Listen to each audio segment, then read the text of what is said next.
We'll begin. A quorum is present. We will begin. Can you please read the communications item beginning with 654? 654, request of Patty Olson to address council regarding impact of post office station closures in Portland metro area. So I'm a 27-year letter carrier with the U.S. Postal Service, and I'm here along with two other carriers and a postal clerk to talk about this crisis and how it affects residents, businesses, mailers, workers in Portland, and to ask for your help. Irregular, late, after dark delivery. Long lines at the post offices. Post office closures, threatened closures. We are severely understaffed. There's been a hiring freeze, career hiring freeze for the last 3+ years, so that people retire, they're not replaced. In my post office, which is Martin Luther King Jr. Post Office in inner Northeast Portland, we have 25 routes, 5 of them are vacant. That means there's no regular letter carrier on that route. It means I deliver my route and then I go and deliver an hour or two on a vacant route, before my route, after my route. I don't know the people who live, I don't know the people at the residences. I don't know who used to live there. I don't know who has a dog, what kind of hazards there are. I don't know where the mailbox is. I don't know where to put the parcel on the front porch or the back porch. I don't know if there's a frail or elderly person in there that needs to have their door knocked. So customer service has been deteriorating in the last few years. Working conditions are deteriorating. And the Postmaster General says that he wants to cut more labor costs due to this financial crisis. He wants to eliminate Saturday delivery. He wants to close thousands, maybe tens of thousands of post offices. What you're looking at there is first of all, we've gone to neighborhood associations, community groups, getting petitions signed, letters of concern. We're trying to change management's practices. We're trying to get the Congress or the president to fix the accounting problem. It could take an executive order by the president. What you're looking at here is a report by the Portland Area Workers' Rights Board, a project of Jobs with Justice, which held a hearing a few months ago, attended by over 100 people, with testimony by 20 customers, mailers, business people, residents, postal workers about this crisis, and a panel made up of elected officials, clergy, academic, consumer advocate, recommended an end to the hiring freeze, restoration of customer service, saving 6-day delivery and the community post offices, and calling on Congress to make a quick fix of this accounting problem. And we're going to be coming to each of you in the next few weeks to ask for either a resolution or a letter of concern to help us build public support and have Congress and the President do the right thing. Thank you very much. Thanks. Well, good morning. My name is Patty Olson, and I am the Director of Legislation for the American Postal Workers Union in Portland, Oregon here. I'm also a window clerk at the airport retail station, and I have been with the post office for 32 years. Right now, we're looking at a crisis within the Postal Service, and unfortunately, with service cutbacks, that has meant staffing cuts in many of the neighborhood post offices. Long lines, shorter hours have an impact not only on the employees, but the customers as well. Customers are unhappy and the employees are frustrated. Where is the service that binds this nation together? There will be over 2,000 station closures approximately in the next few years, according to the Postal Service plan. The branch and neighborhood post offices anchor many businesses. Many customers expand their activities such as shopping and business within their same trip to the post office. This makes the business district a more attractive location for retailers and other businesses. The loss of longtime station can create a significant void in the local business community. The customer base is gone.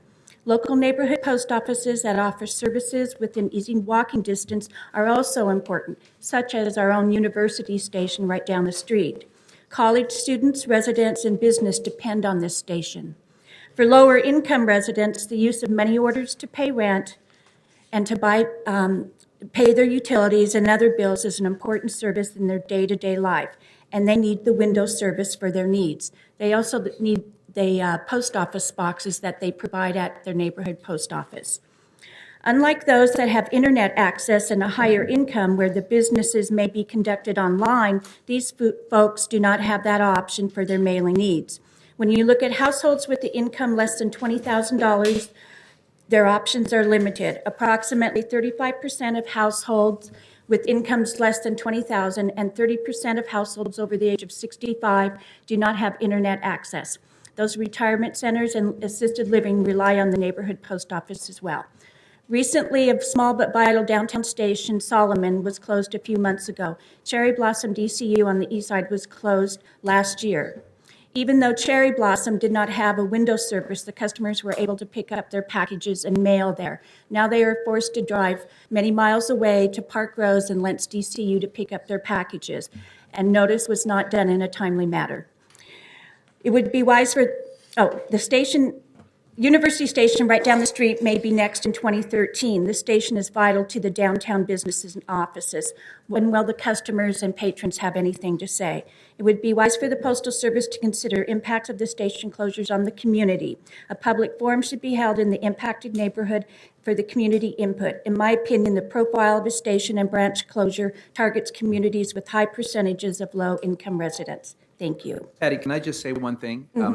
And I've glad you're here so I can say this today. I was at the main branch downtown next to the train station recently, and your counterpart, who I dealt with, I think her name was Mrs. Lee, L.I.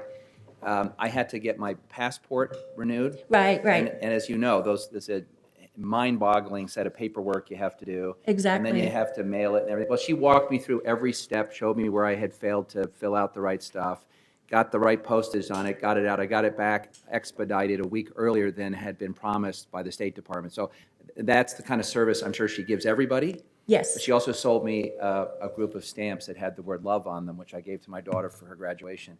Anyway, thank you for your service and for the people like Mrs. Lee who make our lives a lot easier. Yes, I know her very well, Donna Lee, yes. Thank you. Thank you. Sue, can you please read the title for the next communications item? 655, request of Kevin Card to address council regarding future of postal delivery in Portland. Hi, welcome. Good morning. Oops. My name is Kevin Card. I'm a 25-year letter carrier, a Portland resident, and president of the Oregon State Association of Letter Carriers.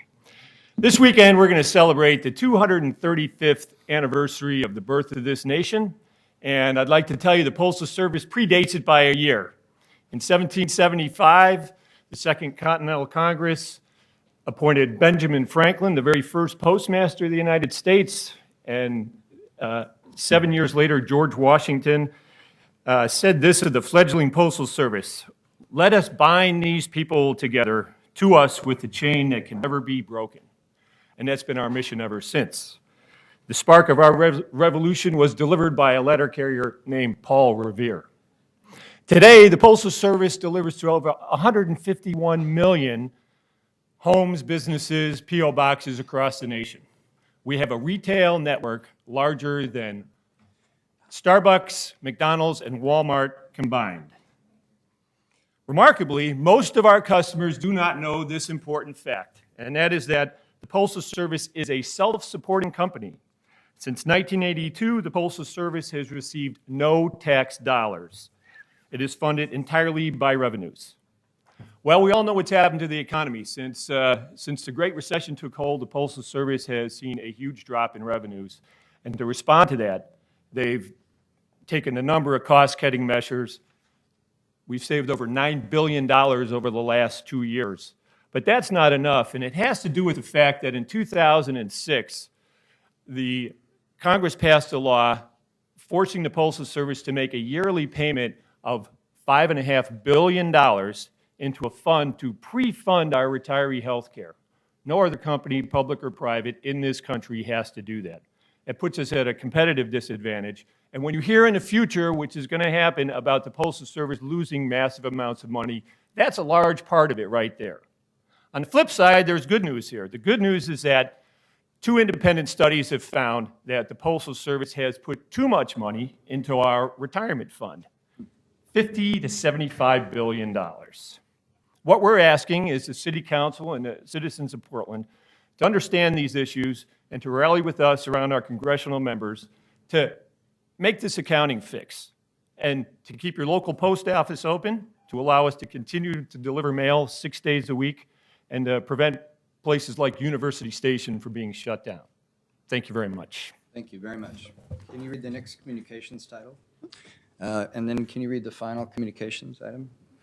Item 657, request of Willie Groeschel to address council regarding ways to increase the positive impact the U.S. Postal Service could have within the local community. Welcome. Glad you're here.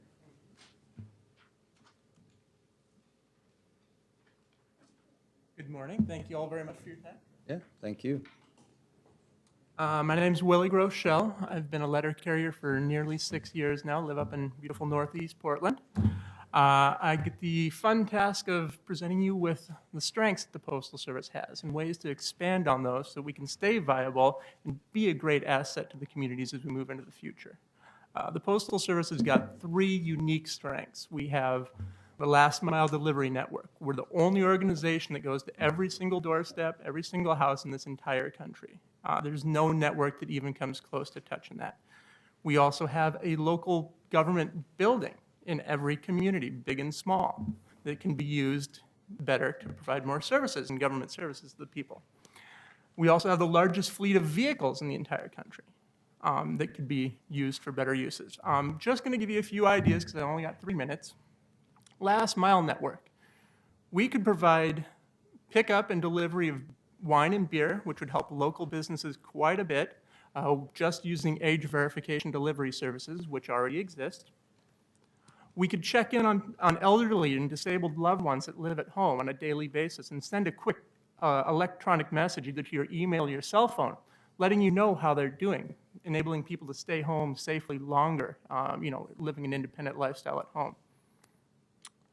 We could act as an age identification service for internet providers, whether it be ISP providers or internet companies. We could go to the doorsteps of the households that we already know and verify that such and such person that wants to sign up for thing is the correct age or has the correct necessary means to be allowed onto that service.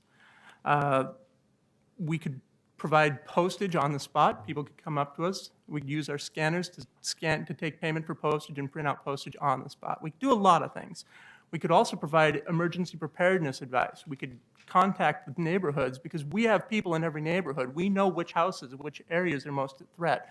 We can make sure that those people, in case of a disaster, have the opportunity to get directed where they need to be to get the resources and help they need. Take our postal buildings. We have also one of the largest computer networks in the entire country. We could have kiosks that provide internet access to people that can't afford it on their own. We could provide electronic banking. We could become the public's access to digital banking no matter where you are within this country.